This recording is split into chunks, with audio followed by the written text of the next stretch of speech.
안녕하세요. 저는 다른 건 모르겠고 사람 보는 눈 하나는 다른 사람들보다 타고났습니다. 그래서 늘 학창시절과 직장 생활을 하며 쓰레기 같은 인간들을 피해 다녔다며 자부심을 가졌었어요. 하지만 몇 년 전에 만난 한 사람으로 인해서 저의 자부심은 한순간에 바스러져 버렸죠. 이제껏 살면서 인간관계 때문에 이렇게까지 스트레스 받은 적이 단 한 번도 없었거든요. 이 사람 때문에 몇 년간 저는 지옥에서 사는 거나 마찬가지였습니다. 저는 어릴 때 부유하진 않았지만 그렇다고 가난하지도 않은 정말 평범한 집안에서 자랐어요. 흔히들 돈이 있어야 행복도 같이 온다고 하지만 저 말처럼 집안에 돈이 많은 것은 아니었어도 저희 가족은 누구보다 사이가 돈독하고 화목한 가정이었어요. 서로 바라만 봐도 괜시리 웃음이 튀어나오는 그런 가족이었죠. 저희 부모님은 대기업에 다니는 회사원이었어요. 두 분 다 부유하지 않은 가정에서 태어나서 미래 자신들의 자식들에게만큼은 가난을 물려주지 않겠다며 악착같이 공부해서 대기업에 들어가셨다고 하시더라고요. 같은 회사를 다니며 힘든 직장 생활을 서로 도와주다 마음이 통했던 두 분은 결혼까지 하게 되셨대요. 저희 부모님께서 대기업을 다니셔도 부양할 가족이 많아서 월급을 받는 족족 가족들 밑으로 들어갔대요. 각 집안의 막둥이들이 취업을 하면서부터 월급을 온전히 자신들을 위해 쓸 수 있었다고 하시더라고요. 당시 돈이 없어서 월세로 살고 계셨는데 월급을 몇 년간 모아서 겨우 지금의 집을 살 수 있었다더라고요. 부모님께서 지금껏 힘들게 살아온 과정들을 듣고 저도 부모님처럼 열심히 살아야겠다고 생각했었죠.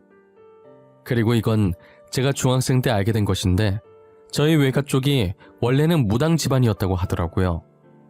보통 대대로 이어져야 하는 게 정상인데 저희 어머니 때부터 신기가 약해져서 외할머니까지만 무당을 하시고 저희 어머니는 무당을 안 하셨다고 하더라고요.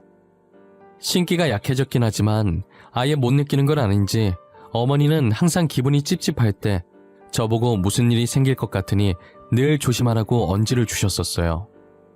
이게 신기와 연관이 있는 건지는 모르겠는데 제가 볼 땐 어머니처럼 신기 같은 게 있는 건 아닌 것 같고 태생적으로 사람 보는 눈은 약간 있는 것 같더라고요.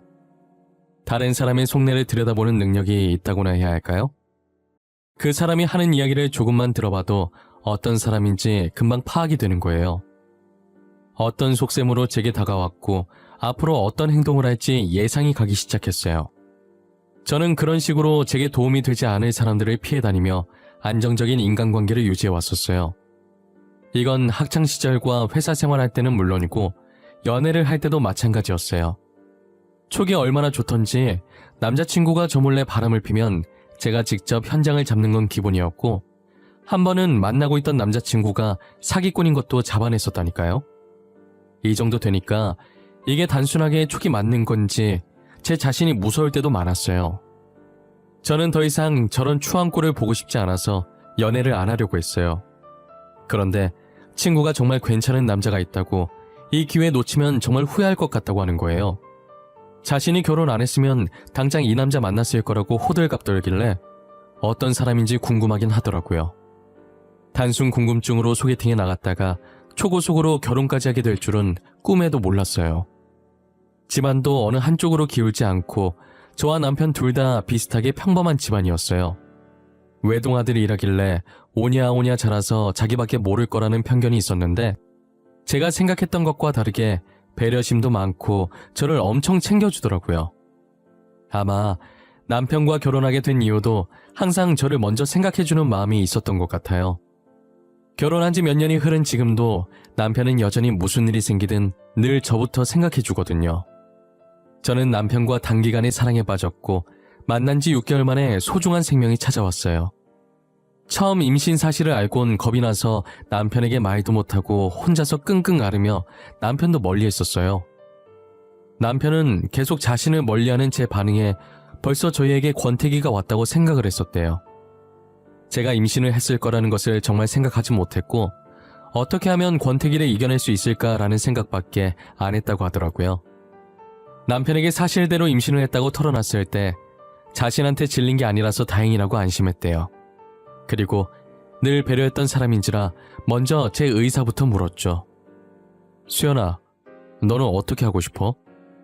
난 너가 어떤 선택을 하든 다 받아들일 거야. 낳고 싶다고 하면 책임질 거고 수술하고 싶다고 하면 그 의견도 존중해 줄 거야. 난 우리가 만난 지 이제 6개월밖에 안 됐는데 잘 살 수 있을까 싶기도 하고 지금 너무 걱정부터 앞서서 잘 모르겠어. 오빠는 어떻게 했으면 좋겠어? 내 솔직한 심정은 너와 아이 둘 다 책임지고 싶어. 책임질 능력도 되고. 연애 기간이 짧아서 불안한 거 아는데 나 한 번만 믿고 아이 낳을까 우리? 저는 남편을 믿고 배가 더 부르기 전에 결혼을 한 뒤 아이를 낳기로 결심했어요.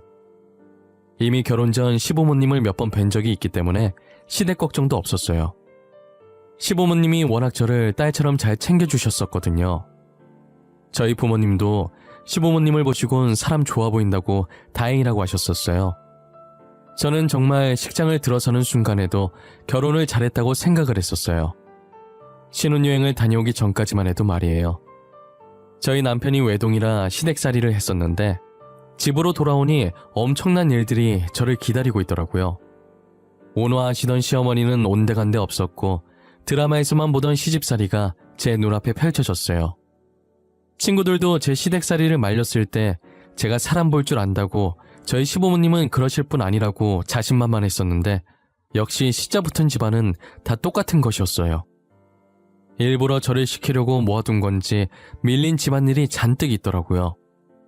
집안도 엉망이고 세탁물도 세탁기에 가득 차 있고 금방 먹은 것 같은 설거지거리들도 쌓여 있고 그야말로 집이 쓰레기장인지 돼지우리인지 모르겠더라고요.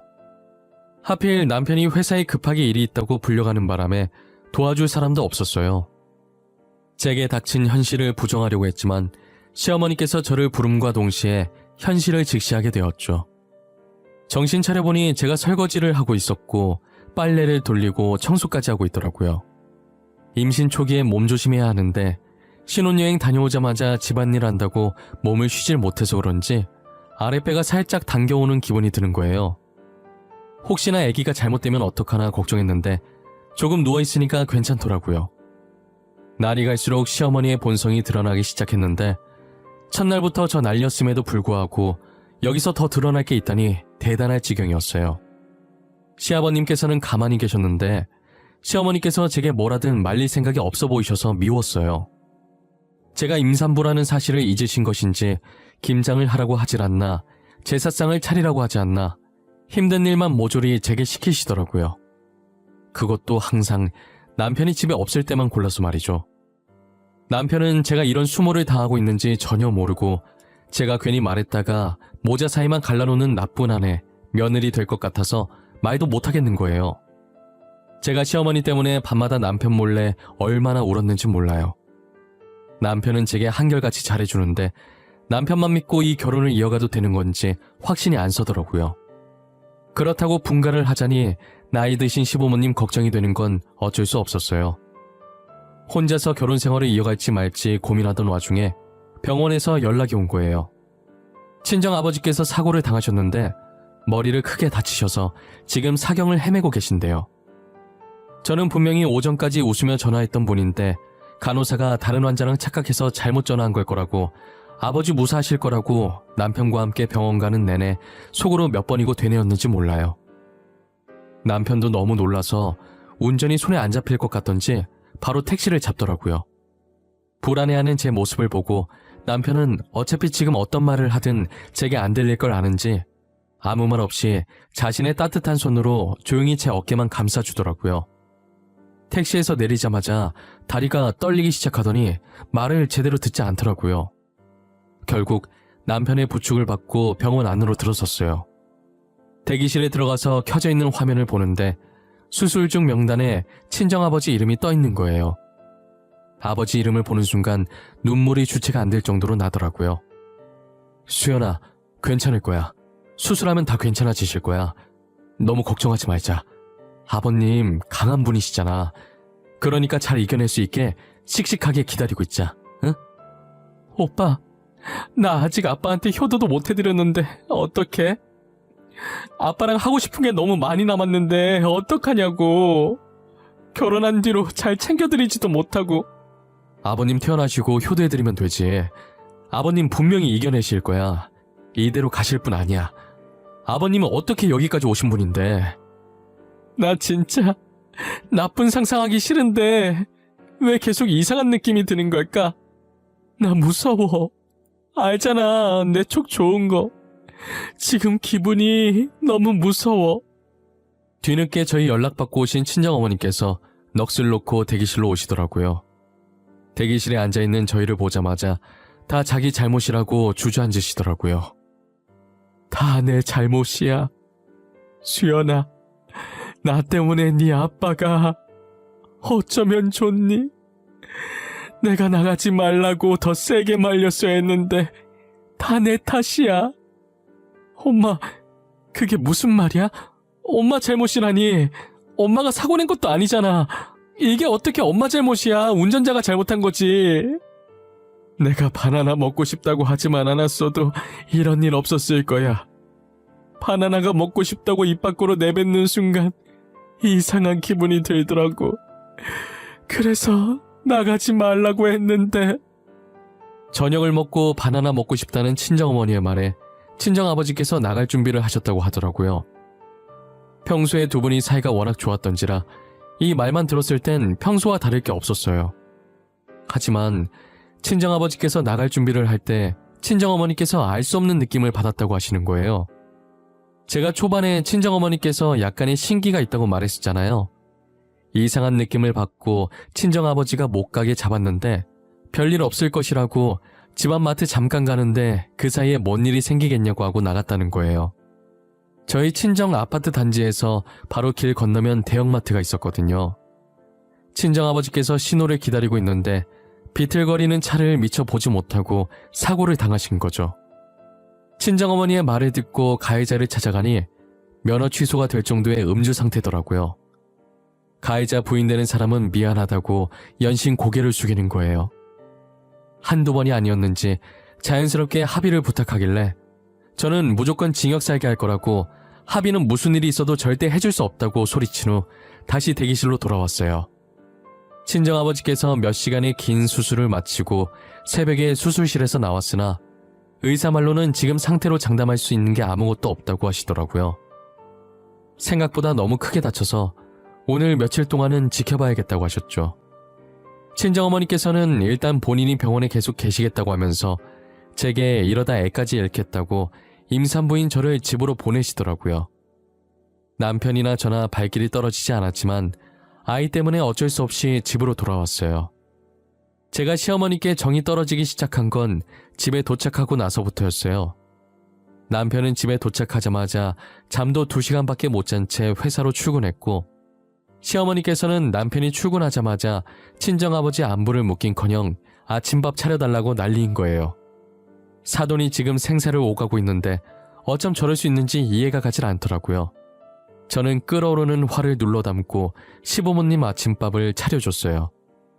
씻고 다시 병원으로 갈 생각이었는데 시어머니께서 밥 먹다가 저를 보면서 어디 가냐고 하시더라고요. 친정에 들렀다가 병원으로 가보려고요. 아무래도 짐을 조금 챙겨서 가봐야 할 것 같아서요. 설거지 때문에 그러신 거면 놔두세요. 제가 갔다 와서 할게요. 사돈 어른은 안사돈께서 잘 챙기시겠지? 너 시집간 딸은 출가 외인이다. 이 말도 모르니? 이제 너는 우리 집 식구인데 우리는 안 챙기고 지금 누굴 챙기는 거야? 제가 누굴 챙기다니요. 저희 부모님 챙기는 거죠. 결혼했다고 해서 낳아주신 부모님이 남 되는 건 아니잖아요. 이제는 우리 사람인데 그 사람들이랑은 남이나 마찬가지지. 임신한 애가 집에나 있을 것이지 어딜 나간다는 거야? 너 임신한 것도 거짓말이지? 어머님, 저는 여기 있어도 일만 해요. 언제는 절 임산부 취급이나 해주셨어요? 저 여기 있는 것보다 차라리 나가서 저희 아버지 병간호하는 게 훨씬 마음 편해요. 제가 한 말들 중에 틀린 말이 하나도 없자 시어머니 얼굴이 울그락불그락해지더라고요. 그러더니 말로는 안 될 것 같았는지 들고 있던 숟가락을 놓고 제게 와서 뺨을 내려치시는 거예요. 시아버지께서도 밥 먹다가 놀라셨는지 이게 무슨 짓이냐고 시어머니께 소리를 치셨어요. 저는 욱신거리는 볼을 부여잡고 울면서 방으로 들어갔어요. 친정아버지 병간호 하겠다는 게 도대체 뭐가 그렇게 나쁜 건지 모르겠더라고요. 제가 방으로 들어온 뒤 시부모님께서는 안방으로 들어가는 소리가 들리더니 두 분이 싸우시는 건지 큰 소리가 들려오기 시작하는 거예요. 저는 말릴 힘도 없어서 그대로 울면서 잠들었던 것 같아요. 그러다 등 쪽에서 누가 툭툭 치는 느낌이 들어서 봤더니 시어머니께서 발로 제 등을 치고 계신 거예요. 그러면서 저녁 시간이라고 자기 저녁밥 내놓으라는 게 아니겠어요? 뭐 이쁘다고 정성스럽게 차리나 싶어서 그냥 대충 차려주고 나왔더니 반찬이 이게 뭐냐고 어찌나 난리를 치던지 귀에서 피날 뻔한 거 대꾸할 기운도 없어서 방으로 돌아와 버렸죠. 남편이 퇴근하고 오면 친정아버지 병간호를 갈 생각이었어요. 그런데 퇴근할 시간이 한참 지났는데도 남편이 회사에서 올 생각을 안 하는 거예요. 그래서 전화해봤더니 시어머니께서 임산부 병원에 못 가게 하라고 했다면서 자기가 대신 병원에 병간호하러 왔다고 하는 거예요. 남편을 부르는 친정어머니의 목소리가 들리는 거 보니 정말 병간호하러 간 모양이더라고요. 아직도 그날만 생각하면 남편에게 너무 고마웠어요. 다음 날은 무슨 일이 있어도 제가 직접 가려고 했는데 또 쓰잘데기 없는 일들을 시키시더라고요. 제가 시집 오기 전에도 안 했던 창고 정리를 지금 해야 한다 하질 않나. 찻장에 있는 잔들을 쓰지도 않으면서 당장 다 닦아야 한다 하질 않나. 나중에 해도 될 일들을 지금 바로 하지 않으면 죽는 사람같이 행동해서 어쩔 수 없이 해드렸어요. 결국 하루가 지나고 이틀이 지나도 저는 아버지 병실에 갈 수 없었어요. 남편도 그날 이후로 회사 일이 바빠 야근이 잦아져서 결국은 친정어머니 혼자서 병간호를 다 하셨죠. 그러다 결국 저희에게 일이 터져버리고 말았어요. 어김없이 쓰잘데기 없는 핑계로 일을 시켜서 하고 있었는데 아랫배가 욱신거리기 시작하더라고요. 간혹 그럴 때가 있어서 이번에도 그러다 말겠지 했는데 이게 점점 심해지더니 서 있을 수도 없을 만큼 배가 아파와서 결국 배를 부여잡고 쓰러졌어요. 쓰러지자마자 주머니 속에 있던 전화가 미친 듯이 울리기 시작하는 거예요. 저는 간신히 전화 받고 배가 아프다는 말만 되뇌이다가 그 뒤로는 의식을 잃어서 기억이 나질 않아요. 눈 떠보니 흰 천장에 눈 살짝 부실 정도의 밝은 조명이 보이더라고요. 고개를 살짝 돌려보니 남편이 제 옆에서 아이처럼 울고 있었어요. 오빠, 왜 울고 있어? 걱정했어? 나 괜찮아. 회사는 어쩌고 온 거야. 요즘 일 많아져서 바쁠 텐데. 수연아, 어떡하냐? 우리 진짜 어떡하냐, 수연아. 나도 이렇게 심장이 아픈데 넌 얼마나... 오빠 불안하게 왜 그래? 무슨 일인데 제대로 말 좀 해봐. 아니지? 내가 생각하는 그거 아니지? 어? 울지만 말고 말 좀 해봐. 아기가 우리 곁을 떠났어. 그리고 아버님도 같이 떠나셨어. 우리 아기랑 손잡고 떠나셨어. 우리 진짜 어떡해? 수연아, 수연아! 저는 남편의 말에 충격을 받아서 그대로 의식을 잃었어요. 뱃속에 있던 아기도 떠나보냈는데 거기다 친정아버지까지 떠나보낸 거예요. 제가 쓰러질 때 전화 왔던 게 친정아버지 부고를 제게 알리려고 저희 친정어머니께서 전화하셨던 거예요. 친정어머니는 배 아프다는 제 말에 아이가 잘못될 거라는 걸 직감하고 구급차를 부르려고 했는데 집 주소를 몰라서 남편한테 전화를 했다고 하시더라고요. 시어머니에게 불려다녀 끝끝내 친정아버지 병실에 가보지도 못했고 아이까지 떠나보냈어요. 저는 아직도 그날이 생각나서 시어머니를 저주하고 싶은 마음이 간절히 들어요. 친정아버지 마지막 가시는 모습도 못 본 불효녀가 저 말고 또 있을까요? 지금 이 글을 쓰면서도 다시 그 기억을 끄집어내려고 하니 많이 사무칩니다. 시간을 되돌릴 수 있다면 얼마나 좋을까요? 시어머니께서는 저희 친정아버지 장례식장에 와서도 제 속을 뒤집어 놓으셨어요. 자기가 일 시켜서 유산하게 됐는데 뻔뻔하게 제 멱살을 잡으면서 자기 손주 살려내라고 소리치더라고요. 친정어머니와 남편이 달려와 지금 뭐하는 짓이냐고 시어머니 손을 떼면서 일단락되는 줄 알았는데 그 자리에 주저앉으면서 장례식장 떠나가라 우시는 게 아니겠어요? 조문 온 사람들이 다 저희 쪽으로 쳐다보니까 결국 남편이 시어머니를 밖으로 끌어냈어요. 장례식이 끝나고도 시부모 잘못 만나 꼬이기 시작한 제 인생이 안타까워서 눈물이 멈추질 않더라고요. 솔직한 심정으로는 그 당시에 모든 걸 다 포기하고 친정아버지 곁으로 가려고 했었어요. 친정아버지도 잃고 소중한 제 아이도 잃었는데 과연 제가 계속 살고 싶은 마음이 있었을까요? 하지만 홀로 남은 친정어머니가 생각나 다시 마음을 다잡고 살아보자고 생각했죠. 제가 마음을 다잡은 지 얼마 지나지 않아 시아버지께서 병에 걸리신 거예요. 간암 말기로 이미 암 진행이 많이 된 상태라 수술을 할 수 없을 정도라고 하시더라고요. 남편은 자신의 부모님이니 애초에 저한테 부탁할 생각조차 하지 않았고 자신이 휴직을 쓰든 해서 병간호를 하겠다고 했어요. 그 소리를 들은 시어머니께서 당연히 가만히 계실 리가 없었죠. 집에서 버젓이 놀고 있는 사람이 있는데 왜 네가 휴직을 쓰니? 너가 일 안 하면 우리 집 뭐 해먹고 살라는 거야? 제가 모아둔 돈 있어요. 당분간 그거 가지고 생활하셔도 충분해요. 그리고 집에서 놀고 있는 사람이 어디 있어요? 어디 있긴. 일 안 하고 집에서 놀고 먹는 니네 마누라 있잖아. 이제 며느리도 우리 집 식구인데 며느리가 시아버지 모셔야지 왜 엄한 사람이 휴직을 한대? 어머니, 집사람 임신했다는 핑계로 장인어른 병간호 못하게 해놓고 지금 남의 아버지 병간호를 시키겠다고요? 말이 되는 소리를 하세요. 그리고 어머님, 제가 집에서 논다고요? 저 이 집에 시집와서 단 한 번도 놀아본 적 없어요.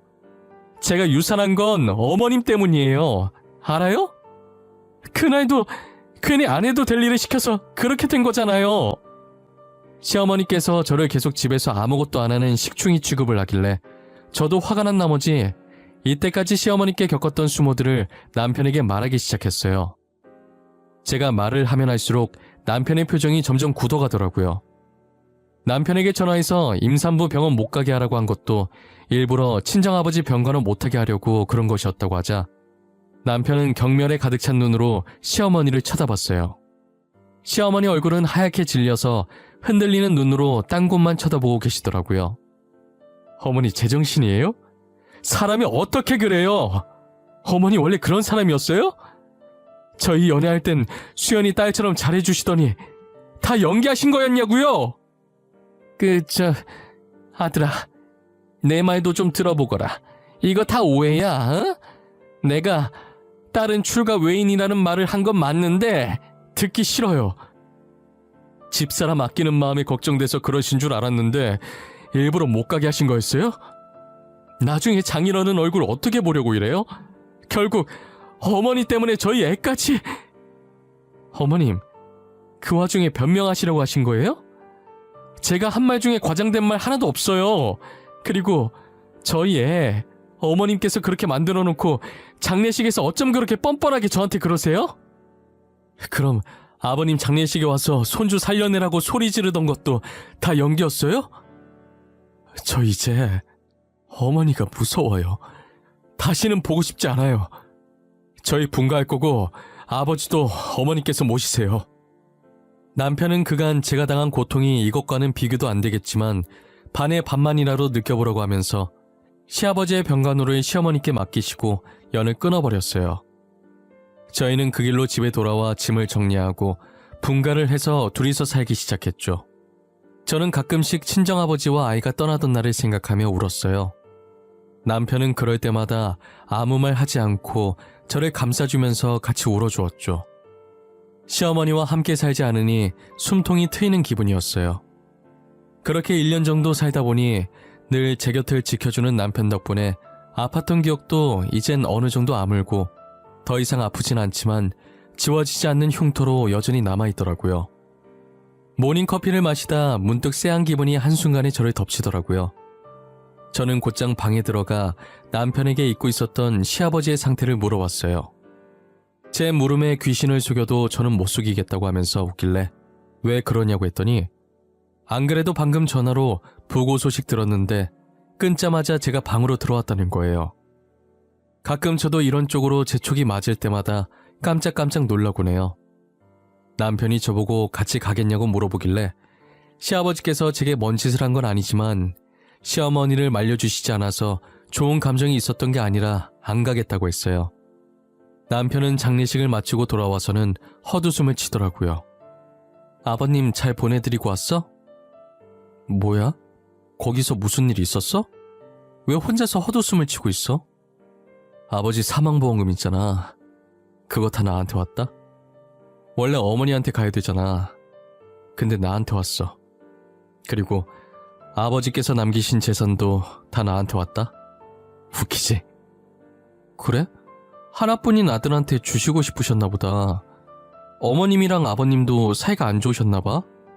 그러니까 어머님한테는 하나도 안 남기고 오빠한테 주셨겠지. 아버지께서 나랑 너한테 편지 남기셨거든? 나한테 주신 편지 읽어보는데 가관이더라. 여기 수연이 너한테 남긴 편지도 있어. 읽어봐. 남편이 제게 건넨 건 시아버지께서 돌아가시기 전에 저희에게 남긴 편지셨어요. 돌아가시기 직전에 저희에게 남기신 듯 평소 정갈하던 글씨가 삐뚤빼뚤했어요.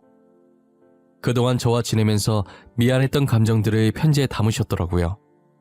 평소 시어머니께서 성격이 보통이 아니시라 시어머니를 말리게 되면 집안 살림이 다 날아갈까봐 시어머니께서 제게 못되게 굴어도 말리지 못했다고 하더라고요. 제가 뺨을 맞고 처음으로 화내신 날 안방에 들어가시더니 두 분이서 싸우는 소리가 들렸다고 했잖아요. 그날도 안방에 있던 물건들을 시아버님께 던지고 소리 지르고 난리가 났다고 하시더라고요. 그동안 시어머니께서 제게 행했던 행동들이 너무 못해서 가남이라는 소식을 듣자마자 사망보험금과 전재산 수령인을 남편에게 돌려놨더라고요. 그리고 그 돈을 저와 남편이 반반씩 나눠 가지라고 자신이 주는 처음이자 마지막 용돈이라고 하시면서요. 저는 그 삐뚤빼뚤한 편지를 읽고 엄청 울었던 것 같아요. 시아버지 장례식에 갈 걸 그랬다며 후회하기도 했었죠. 저는 시아버지의 편지를 읽고 울기 바빴는데 뒤이어 들리는 남편의 말에 울음이 쏙 들어가더라고요. 시아버지께서 남편에게 남긴 편지 내용은 정말 기가 막혔어요. 시어머니께서 시아버지를 제대로 돌보지도 않았고 생각보다 시아버지께서 오래 살게 되자 입에 담을 수 없을 악담을 퍼부었다고 하더라고요. 남편이 영 끊기면서 생활비도 끊어버리자 돈이 없다며 사망보험금을 자기한테 달라고 했다는 거예요. 이게 죽을 날 받아놓은 사람에게 할 소리냔 말이에요. 저는 남편의 말에 믿기지 않아서 직접 편지를 봤는데 진짜 열불이 나더라고요. 남편도 진작에 영 끊길 잘했다고 더 이상 어머니 없는 셈 칠 거라고 하더라고요. 어떻게 사람의 탈을 쓰고 아픈 사람에게 저런 말을 할 수 있을까요? 제가 아무리 이해해보려고 해도 절대 이해할 수 없는 행동이었어요. 시어머니께서는 가족들 다 등 돌린 지금 혼자 남아서 본인이 무엇을 잘못했는지 곰곰이 생각해보고 지난 날들을 반성했으면 좋겠어요. 시간이 참 빠르게 지나간다고 느끼는 게 벌써 시아버지께서 돌아가신 지 3년이 되었어요. 3년의 시간이 흐를 동안 시어머니께서 뭐라고 지내시는지는 아무도 몰라요. 저희 가족도 시아버지께서 주신 돈 가지고 다른 곳으로 이사를 가버렸거든요. 현재 저희 부부는 친정어머니를 모시고 3명이서 살고 있어요. 고맙게도 남편이 먼저 같이 사는 게 어떻겠냐고 제안을 하더라고요. 저는 시부모 복은 없었지만 남편 복 하나는 정말 좋은 것 같아요. 그동안 저희에게 다시 찾아온 인연이 없었는데 며칠 전에 병원에서 기쁜 소식을 들었어요. 4년 만에 제 뱃속에 새로운 생명이 자리 잡았다는 소식을요. 저희 곁을 잠시 떠났던 아이가 4년 동안 길을 잃어서 이제서야 다시 찾아와 준 거라고 생각하려고요. 이제 나쁜 기억들은 다 잊고 제 곁에 남아있는 사람들과 좋은 추억 만들어 나가려고 합니다. 이 사연을 보시는 모든 분들도 저처럼 힘든 일이 있더라도 이겨내시고 좋은 일들만, 웃음이 가득한 일들만 가득하시길 바랍니다. 감사합니다.